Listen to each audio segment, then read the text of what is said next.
The section to my right, you want some t-shirts? They went nuts. I threw them up. Middle section, back there, you want some free t-shirts? They went bonkers. I threw them out. I said, thank you very much. Salt and Pepper's up next. I got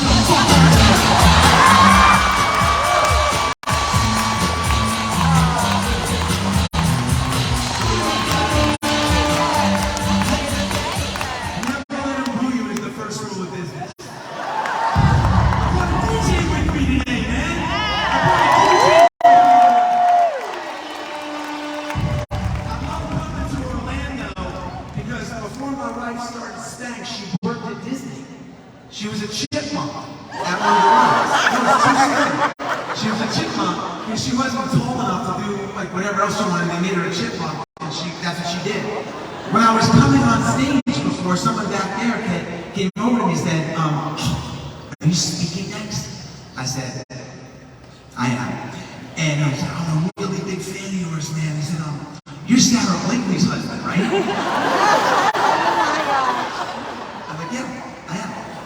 He said, oh, amazing, man. I can't wait to hear you. I love everything you put out. I'm a huge fan of you. Good luck, Jamie. Jesse. Anyway, it's an honor to be here today. No, it is an honor to be here today. I want to share some of my journey as an entrepreneur. It was very unorthodox, completely unconventional, but I think by sharing some of the stories of what I went through, there'll be little nuggets that everybody here can apply to your own individual journey, both personal and in your business life.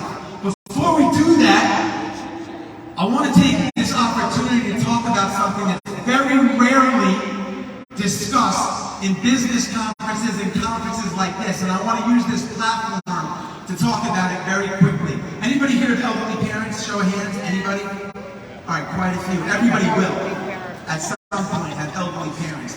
When my parents got older, and I started looking at a senior's home and senior facilities of where I could bring my parents to live, I learned about a concept, an acronym called SIPS. And SIPS is an acronym, I'll tell you what it means in a second, is the way that they grade the overall health and wellness and happiness of seniors that were going into this facility. SIPS stands for social, intellectual, physical, purposeful, and spiritual. Those are the 5 categories that they use to grade the most important quality in someone's life, their overall happiness and wellness. And that really struck me. Because nowhere in that formula did it say Instagram followers, likes, what kind of car you drive, your watch. In fact, it didn't even have a category for financial. Now that is a far cry from what I hear when I go to conferences a lot of times. I hear, just do what I do and you too can be a billionaire. Really? Really? You know how many billionaires there are in this country? There's about 700 billionaires in this country, 2,000 in the world. 700 billionaires. That means that you have a 1 in 11 million chance of becoming a billionaire if you live in the United States. If you're African American, like as of last year, I think there were 80 African American billionaires. You had a 1 in a billion chance. If you're a female and you want to become a billionaire in this country, you have a better chance of winning Powerball by yourself. Now, I was lucky, man. I was lucky. My father owned a plumbing supply house. I was raised by a billionaire. No, my dad was a spiritual billionaire.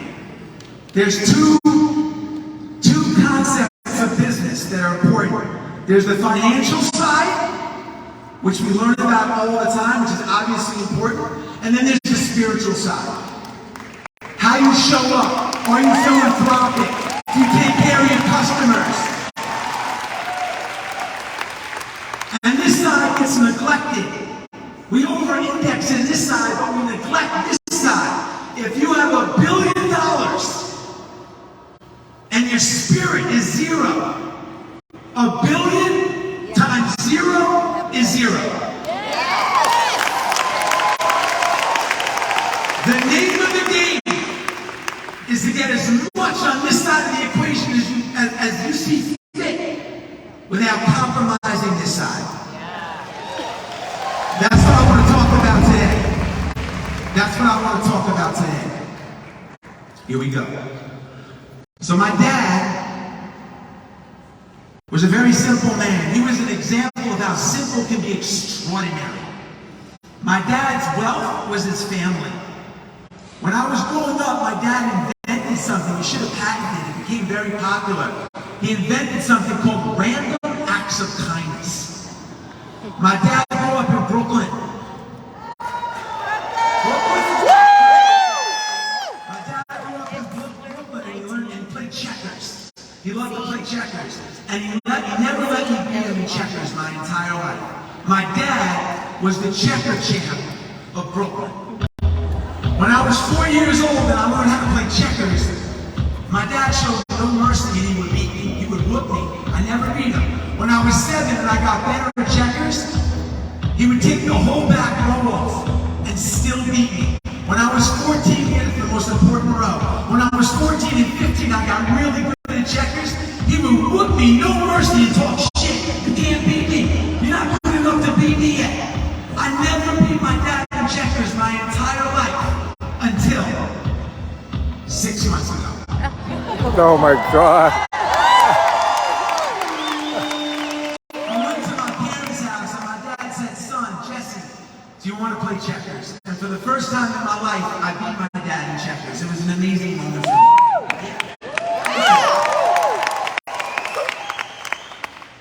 And I realized that through checkers, my dad was teaching me a lot about life and entrepreneurship. Are there any parents here? Disappointment's been stripped from kids.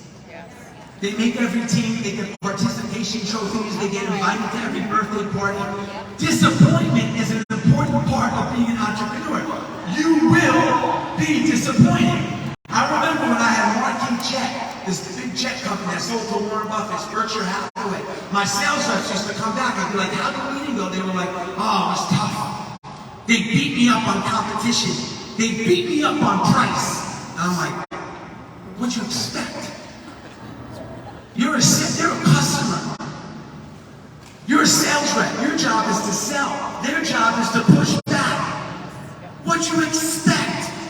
You think you guys are going to cruise through life without disappointment or children? No way. My dad kept me hungry through checkers. He didn't strip me and rob me of the hunger to come and try to do it myself. He taught me that nothing would be handed to me. That I had to get this myself, that he wasn't going to give me everything. And as I became an entrepreneur, I had a really wild journey. I slept on 18, I just posted this on Instagram right before I came up. I slept on 18 different couches between the ages of 18 to 21. I slept on 18 different friends' couches. I'm going to share a little bit of my journey. Come on, Wiz. How my dad's grit helped me. Slide. Is the slide playing? Oh, here we go. Here we go. When I started Zico Coconut Water with my partner, we had no money. So I ran the entire New York City Marathon in a Zico outfit to grassroots market because we had no money. I had to do something. I cleaned meat trucks for $8 an hour every single day. I rode my bicycle 21 miles every day from Rockland, Long Island, where I'm from, to Corona, Long Island, Brooklyn. I rode my bike 21 miles every single day to a studio where I would record. I shot my demo to 13 different record companies and every one of them said no. Until a tiny independent label called Delicious Vinyl gave me a chance. I went on tour with my friends the Soul Brothers. We had nothing planned. I would knock on the door of clubs and beg them to let me perform. There were 7 of us in an RV that was set up for 3 people. I did open mic nights. I was anything to just get discovered. I was on Club MTV. I was the worst performance in the history of Club MTV. I brought a volleyball, beach ball with me. This was my rap photo. I got dropped from the label pretty quickly. I started doing jingles. I wrote a commercial for a company, a huge company, called Turbo Bubblegum. They paid me $400 to do this 3-day shoot. I trained for insane races that many of them left me in wheelchairs, but I never negotiated my goal. My dad taught me that. negotiated my goals. I finished those races, and I worked in a kiddie pool. I worked in a kiddie pool where I grew up. And a couple of years after this kiddie pool where I was working, I was a guest on a private airplane.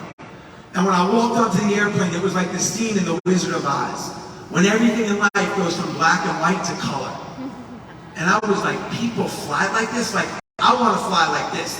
And with no aviation experience, no airplanes, and no money, my partner and I started the world's largest private jet car company. We went to $5 billion in sales. I went from kiddie pool attendant to $5 billion company in like 5 years.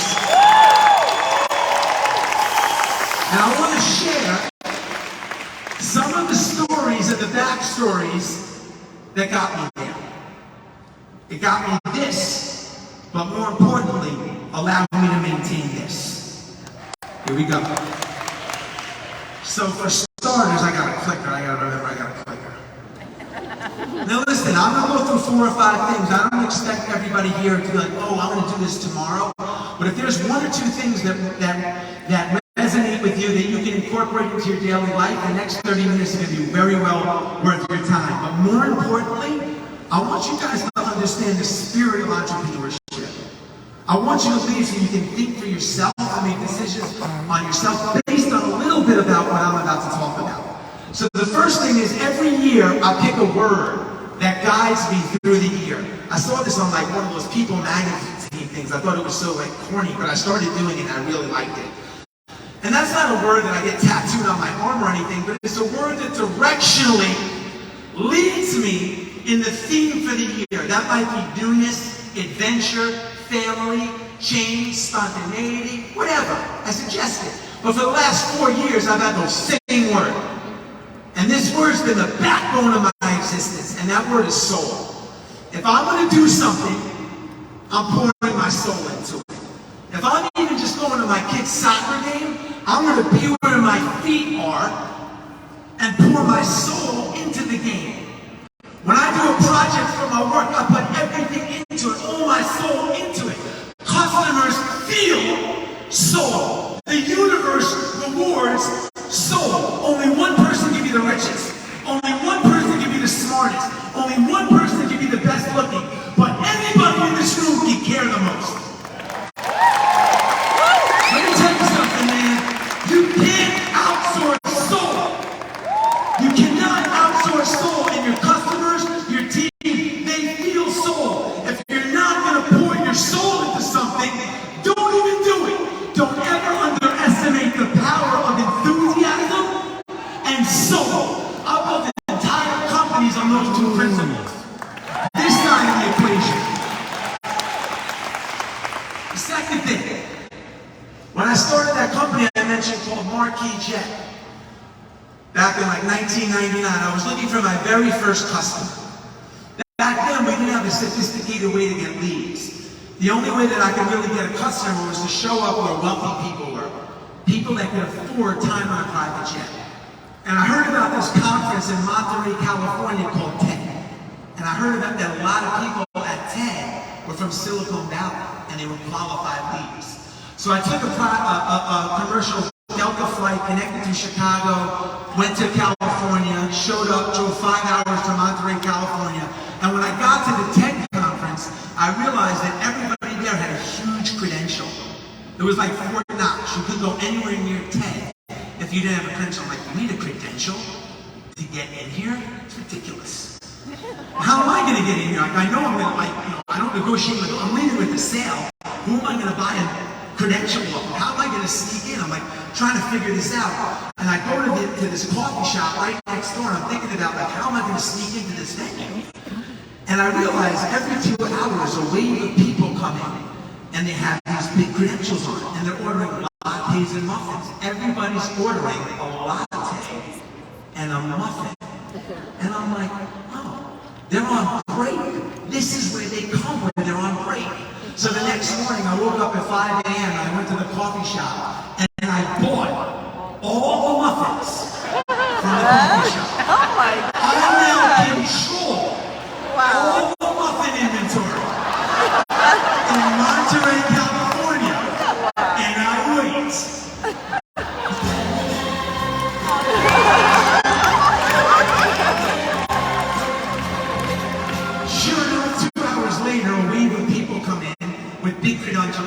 first guy gets up, this is a true story, and he says, I'd love to order a latte and a muffin. The guy says, I'll give you a latte. I'm sorry, sir, we're actually all out of muffins. He's like, we're out of muffins already? We're out of muffins, we'll get more at 12. The guy starts walking back, and I stop him, and I say, excuse me, overheard you.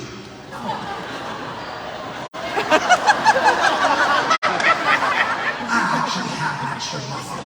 So you got a muffin? I'm thinking to myself, I got 180. He says, sure. He says, well, what do you do? I'm here for the conference. What do you do? What do you do for a living? I said, I have a private jet company called Marquis Jet. He said, you gotta be kidding me. I'm in the market for a private jet card right now. I look down at his name tag. It says Josh Copeland. I remember the name because he just sold his company to Half.com to eBay, and it was on the cover of the Wall Street Journal a couple of weeks ago. He's like, do you mind if I sit down and learn more about your company? I'm like, do I mind if you sit down? Absolutely not, Mr. Qualified. Please sit down. He's my first sale.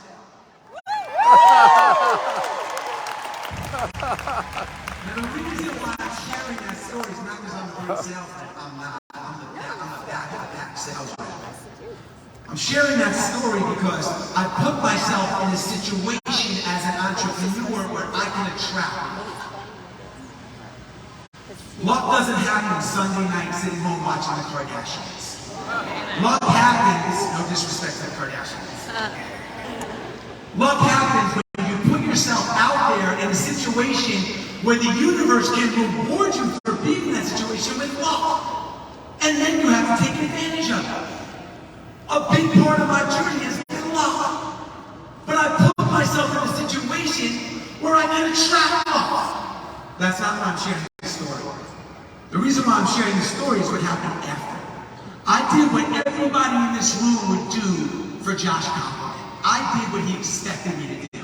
He expected me to carry his bags when we got to the airport. He expected me to pick up the phone when he called me. He expected me to return his emails. But I did the unexpected. When everybody in my industry was playing a 9-inning game, I played a 10-inning game. I did more than everybody else. When he went to Mexico, I gave him a list of pediatricians in case there was an emergency and his kids needed help. I made reservations at every single hot restaurant at 8 o'clock for 2 people. I said, Josh, where do you want to go? We got reservations for you wherever you wanted to go. I did the 3 things I've done my entire career to build deep, authentic, meaningful relationships with everyone in my inner circle. My team, my family, my kids, my friends, my prospects. I compliment them, I congratulate them, and I console them. What is that? What's your name, buddy? What is it? Alfonso. It's Jesse. It's Jesse Fonz. I just want to let you know, man, I've known you we've been friends for a really good time. You're an unbelievable dad. I love the way you parent. And as a father of 4, which I am, it's super inspiring to watch the way you go through life and be a parent, man. I just want to let you know. I authentically reached out to Alfonso and I complimented him on something that means something to me. Alfonso, he didn't win he's not on the cover of the Wall Street Journal when everybody's calling him. He doesn't get thank you, emoji, thumb up this. He didn't win no Super Bowl like Tom Brady and everyone's saying, hey, Tom. I authentically reached out to him in the middle of nowhere and told him something that's important to me. I congratulate him. Fonzo, I heard your kids got into Duke University. If my kids get into Duke University, man, I'll be on cloud 9. Sarah and I are on cloud 9, Alfonso, for you and your family. And you console. I had one of the worst tragic things that could happen to a parent happen. And I get a knock on my door the next day. And it's my friend, Dougie Fresh, the rapper. I said, Doug, what are you doing here, man? He said, when you get news like that, you don't call. You show up. If you have someone in your life that's grieving this side of the equation, and you don't reach out to them, they'll never forget it. Ever. Ever. So crazy thing happened. I started complimenting, congratulating consoling and getting into the life of Josh Koppelman. And he gave me the magic word. He gave me a referral. And when things started going bad in my business, he stuck with me. He rooted for me.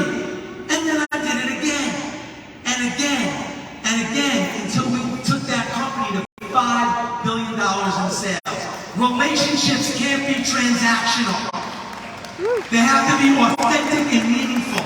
And when you build deep, authentic, meaningful relationships with the people in your inner circle, your customers, your prospects, and your team, the floodgates open. And that's on this side of the equation.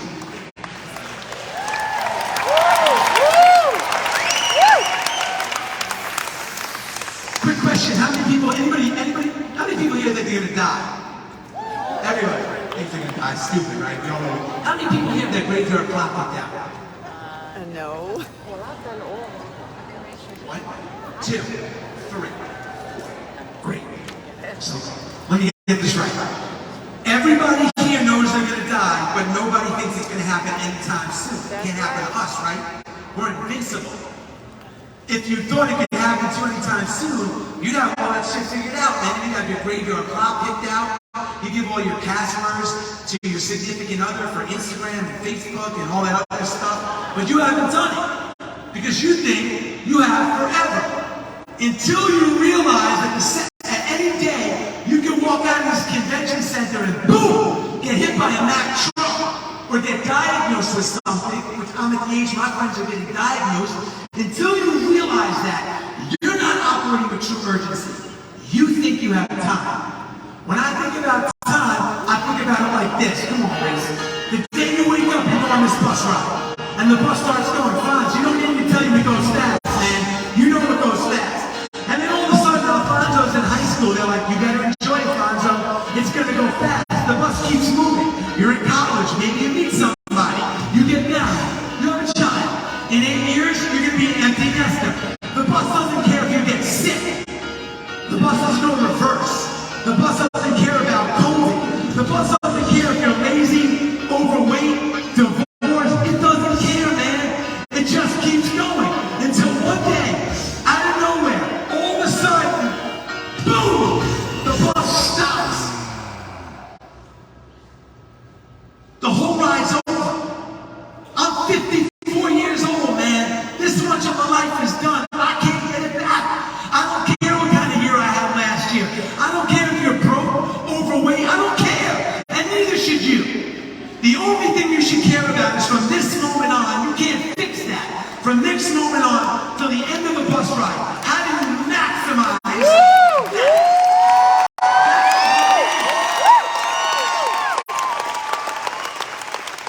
my relationship with time is different than everybody in this room. Who here has elderly parents that they don't see often? Where do your parents live? How old are they? 77 and 72. And where do you live? Austin. And how old are you? 40. And how often do you see them? Every couple months. Okay, so his parents are 77 years old. They live in Cali. He lives in Austin. He sees them 2 or 3 times a year. The average American lives to be 78 years old. Now, I hope that they're better than average, but let's say they get 10 more years. Okay? You don't have 10 more years with your parents. You have 20 or 30 visits with your parents. That's how you have to think about time. And when you start to think about time in moments and not hours and days, it creates urgency. Who here knows how many hours there are in a year? Ooh, you should know that. There's 8,760 hours in a year. Let me break this down for you guys. I can film this. There's 8,760 hours in a year. The average American works 40 hours a week. That's 2,000 hours a year. That's 2,000 of the 8,700 hours. Alfonso, you sleep at night? 6 hours, 7 hours? Great, that's 2,500 hours a year. So that's 4,500 of the 8,700 hours we're all dealt. Everybody here's got to eat. If you eat 3 meals a day for 30 minutes, that's 500 hours a year. That's 5,000 of the 8,700 hours. And the average American spends 4 hours of screen time on their phone. That's 1,500 hours. That's 6,500, 75% of your 8,700 hours. And all you've done is slept, work, eaten, and been on your phone.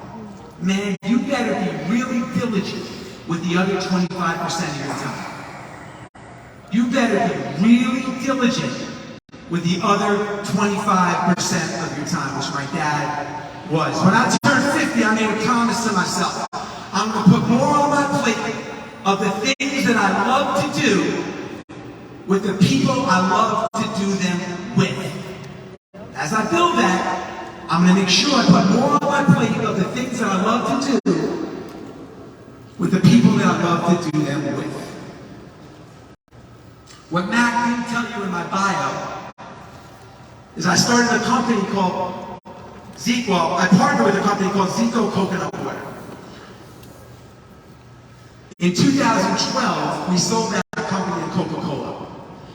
What's interesting is, about 4 months ago or so, my partners and I bought the company back from Coke. So we sold it to Coke. It's like an entrepreneur's dream. Our baby came home from college, and we bought it back.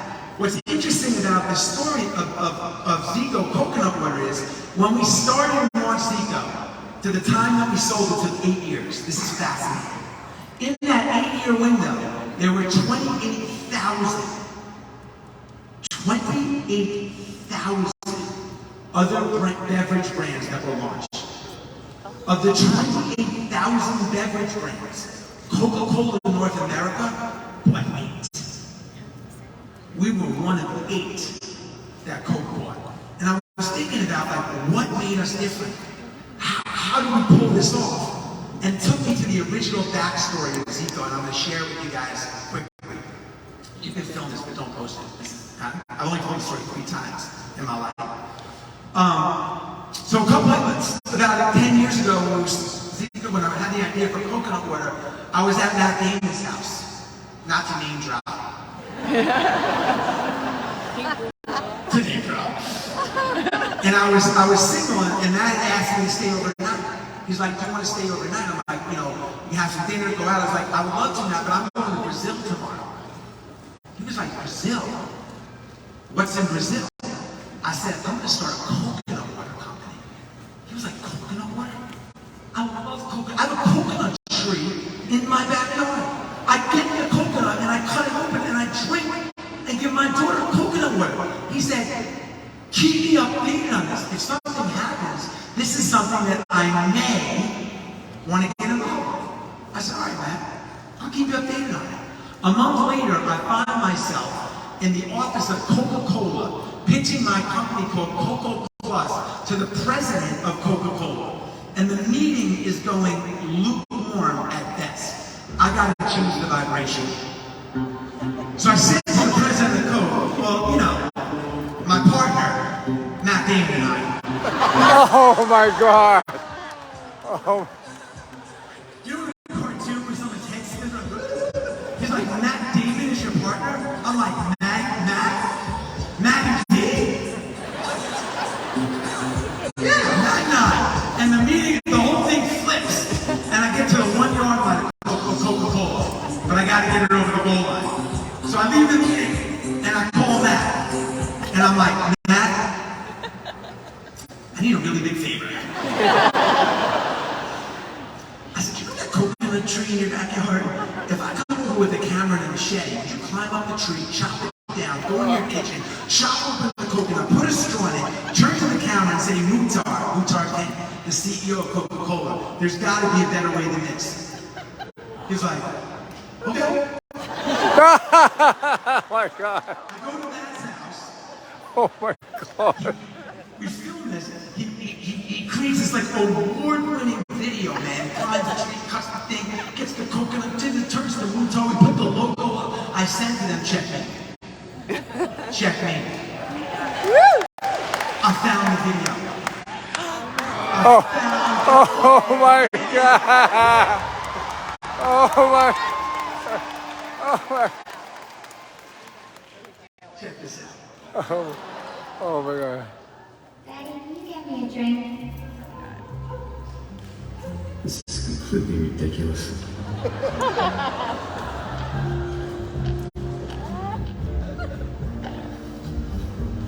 I'm 38 years old. I mean, this is just getting to be a pain. He said, no problem.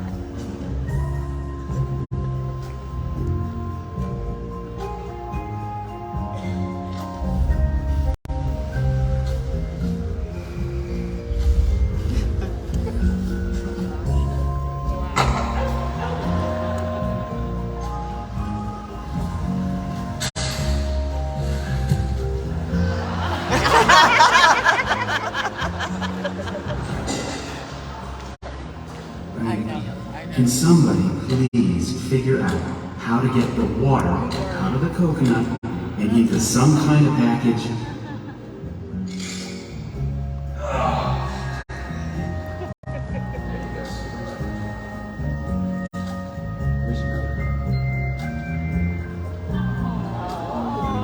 Hey, Mutar, there's really got to be a better way.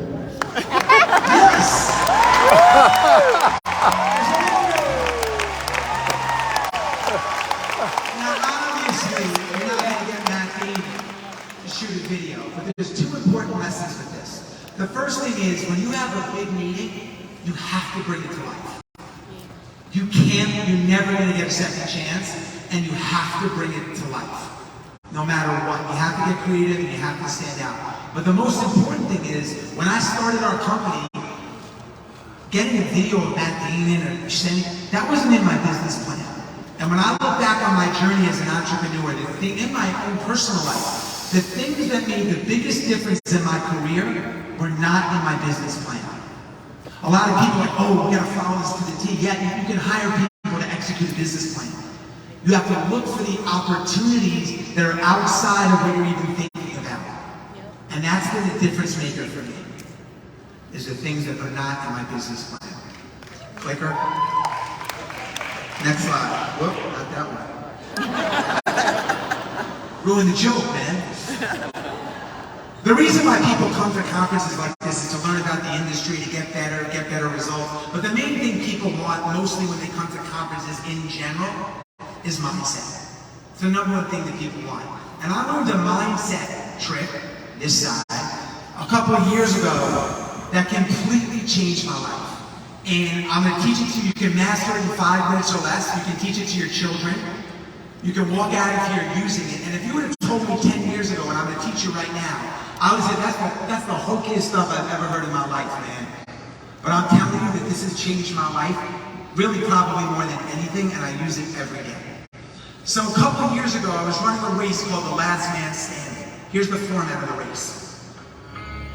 So the race is a 4.2-mile loop. You have an hour to complete it, running race. If you finish it in less than an hour, like in 50 minutes, you have a 10-minute break because they line you up again at the top of the hour to run the loop again. And they repeat that process until one person's left standing, the last man standing. It can go on for days. So during my training runs, I did 10 training runs of 38 miles. And every time I got to 38 miles, I stopped. I had to stop. That was my limit. 38 miles, not bad for a guy, I'm 54 years old. Not bad for a guy who's 54, but that's not going to get you very far in this race. And then I heard on a podcast, I heard about this guy named Chad Wright. Chad Wright is a Navy SEAL. And on the podcast, he was saying that he met a guy at the starting line of a 100-mile race who had only run 5 miles. And he took him all the way to the finish line of a 100-mile race by repeating, I will not quit. I will not quit. I will not quit. I said, that's impossible, man. I've been running my whole life. You can't just say, I won't quit in 20x your longest run. It's impossible. But this guy's at Chad Wright's a Navy SEAL. He's on a huge, reputable podcast. I highly doubt he's lying. So I cold call him. Create your own luck. I get him on the phone. I tell him about my story. I'm stuck at 38. Got a problem for you in 1 day, 2 days, man. A week later, he's at my breakfast table. Now, Chad Wright is from the deep south of Georgia. He's got a ZZ Top beard, as you just saw. A ZZ Top beard, tattoos everywhere, and a look in his eye like he's seen stuff nobody in this room would want to see during his journey in the military. So the first day he's there, my friends are calling me up. They're like, did you change your cadence? Are you eating differently? Like, what have you done? I'm like, he hasn't said a word. He's actually just sitting in the corner stroking his beard, laughing at me. Like, this is the biggest waste of time ever. As I showed you guys a second ago, this is Chad Wright. I'm like, telling my friends, I'm like, in fact, he's spooky. He's got a deep southern accent. So that night, we sit down at the dinner table, he hasn't said the words, and he finally speaks. He says, Jesse, brother, tomorrow, we're going to start our mission at 0500. But we're going to meet at the breakfast table at 4:45 and go over the plan. And I'm like, we're going to spend 15 minutes. Okay. Flew you all the way out for this. 4:45 comes, we're at the breakfast table. He says, Jesse, today we're going to do 3 things, man, and 3 things only. And if you do these 3 things, man, you're going to crush your 38 miles. He says, the first thing we're going to do is we're never going to give our pain a voice. What does that mean, Chad? He said, I know you're going to have thoughts like, I'm not a good sales rep. I don't have enough experience. The competition's too good. Or in my case, I'm tired. I have blisters. This stinks. He says, I know we're all going to have those thoughts, but we're never going to speak them. Because once we speak those words, we give them power. If I ask you how you feel today during a race, your only response is outstanding. How do you feel? Outstanding. How do you feel? Outstanding. How do you feel? Outstanding. The second thing we're going to do, man, is we're never going to die in the chair. I said, what does that mean, Chad? He said, well, when we come in between these loops, man, we're never going to sit down and be like, this is so hard, I quit. We're either going to exhaust every one of our resources, whatever we do, and we don't get victory, or we're going to be successful today. And either one of those things is okay, as long as we pour our soul into it, and we leave everything out there in whatever we do. And the third thing is, man, I know it's been a tough year. It's been a tough year for me too, for everybody in here. He said every time we come back from a loop, every day, we're going to think about something that we're grateful for. We can't lose track of that during our race. We're going to think about, this side, things that we are grateful for. So I did those 3 things, and that day, I shattered my 38 miles. Fast forward 30 days later, I'm at the starting line of the Hennepin 100-mile race. Chad Wright is running in with me. I get to mile 74 and I'm broken. I have hypothermia. I have 7 toenails floating around in my shoe. I'm freezing. The end is near. And Chad can sense it. And I'm walking and he stops. And he says, Jess, man, I'm going to tell you something about my man that nobody knows, man. I said, what's that, Chad? He said, man, it's a miracle. I never get tired. Come on, Chad, it's corny. Come back now. He said, no, I'm telling you, man, I never get tired. I want you to say it. But I was so broken, I couldn't say it. Nah, Chad. He said, come on, I never get tired. He said, man, say it like you mean it. Come on, Chad. I never get tired. He said, I'll tell you what, man. I'm going to let you walk to the aid station a quarter mile away. And when we get up there, man, you tell them the miracle of Jesse and Chad. So I walk to the aid station, 75-mile mark, and the gentleman gives me some soup. The other 80 volunteer gives me some Gatorade and water. Thank you, sir, so much. I said, I'm Jesse. This is my friend Chad. I said, you're never going to believe this, but Chad and I, we never get tired. She was like, what? I'm like, Chad and I, ma'am, we never get tired. And Chad grabs me by the shirt like this and he goes, let's go. Oh my. We take off. Mile 76. How you feeling? I'm feeling good, Chad. I feel outstanding. Mile 77, 78, 79, through the dark.